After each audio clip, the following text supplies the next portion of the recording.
Well, this week, the state is now celebrating a huge milestone for second chances.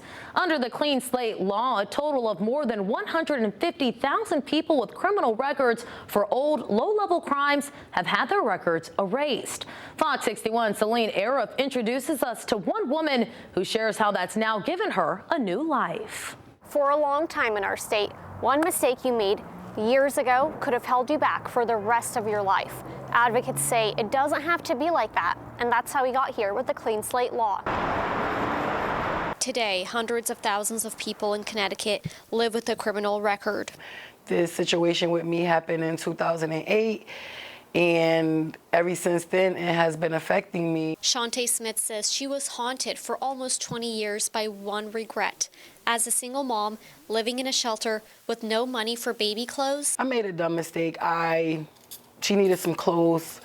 I didn't have any clothes for her, and I thought that, I was gonna go into a store and try to grab her a few things. Taking those few things became a larceny charge on her record. A record company saw as a reason to deny her jobs, even with 2 degrees. I was denied, and I'm not gonna lie, that crushed me. Like, that really hurt me because I'm like, wow, I finally thought I was getting into something I went to school for. No matter how much you've learned from your mistakes, a record could still hold you back from jobs, housing, and opportunities. That's why Tammy King Eagles worked so hard to pass the state's Clean Slate law in 2021. It was skeptical folks saying, no, this bill can't make it, no new bill makes it.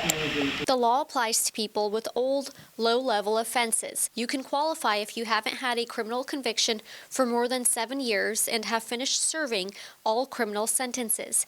King Eagles' all-volunteer-ran group, Congregations Organized for a New Connecticut, never stopped pushing for reform. She says after collaborating with the state and many setbacks, they're on their way to pardoning thousands more people now. This bill was not for us. It is for people like Shantae.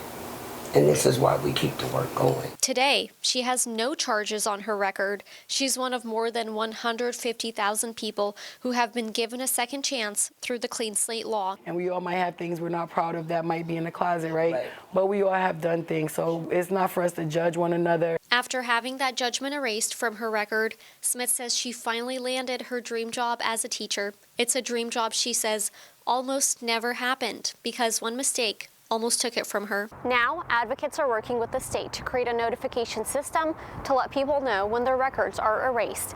In Hartford, Celine Arif, Fox 61.